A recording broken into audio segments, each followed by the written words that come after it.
Parkinson's is so much more than simply a movement disorder. My early onset diagnosis came 11 years ago, and by medical standards, I'm considered to be doing quite well. Still, challenges can present themselves often. It's a disease with no cure, no treatment to slow progression, and a disease so complex that it affects each patient so differently. What's common for all of us, though, is a very uncertain future with this illness. This is why patient stories are critical, each one as unique as the symptoms, and they provide hope and help in a time when life can feel hopeless.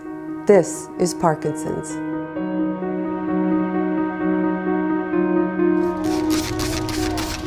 I won't be no burden on nobody. It's just a putrid, horrid thought to me to be a burden on somebody. Pat Voelker, known most of his life to friends and family as Uncle Pat, was born and raised in Omaha. He's made a career working with his hands for the last several years as a lead supervisor at an Omaha staple, Rotella's Bakery. Survived on gumption, tenacity, moving forward, staying busy. I've always been able to repair things, fix things. It's what I do. Family first for the Voelkers. His parents, Bill and Janet, led by example for Pat and his two younger sisters, Jill and Joy. Relentlessly close. There was no escaping each other, right? So my life was very interconnected with my mother, my father, my sisters. All who suffered a crushing blow with the loss of their beloved patriarch, who passed away on Christmas Day of 2013.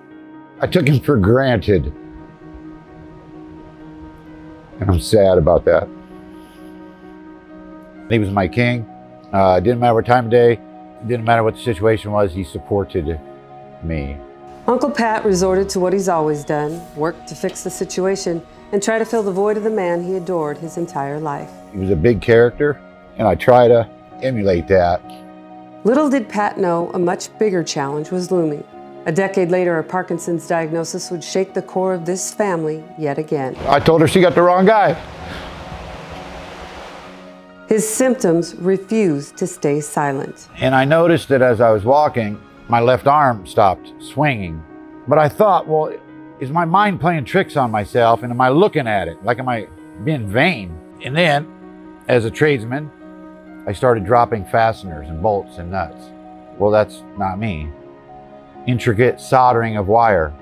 I can't hold it. What's wrong with my finger? Lost my sense of smell. When did you realize they didn't have the wrong guy? Tremor itself started kicking in. That's when I had to kind of just tell myself, dude, you're in trouble. You're in big trouble and you better deal with this.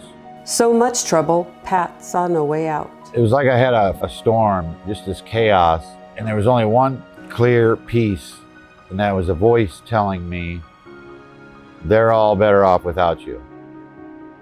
You're a burden to this. Pat's wife, Lisa, was able to pull him out of his desperate thoughts, and for the first time in his life, he's working to allow friends and family to somewhat reverse roles and help him. So this has happened to her too. It's happened to everybody that's involved with me. It doesn't just affect me. This whole Uncle Pat thing, I know it's metaphorical, but it's so important to me to have this umbrella of love. My friendship with Uncle Pat came after a chance meeting with his sister Jill. He and I now talk, text, and use humor on good days and bad. It's one of the things I enjoy talking to you about, is I feel like there's validity.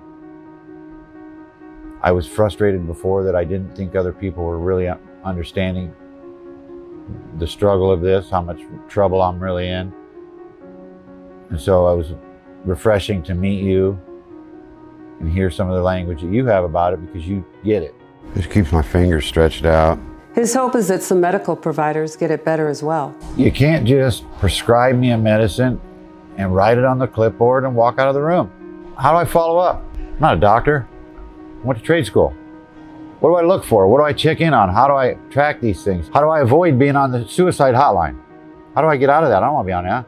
Pat and I share a love of live music. He's the first person I've met with Parkinson's in my hometown of Omaha, Nebraska.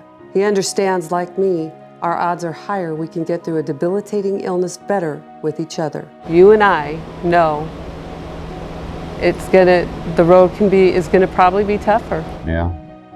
But you're gonna tell me to keep fighting, right? Of course I would. I'd fight for you. Well, I'd fight for you. Yeah.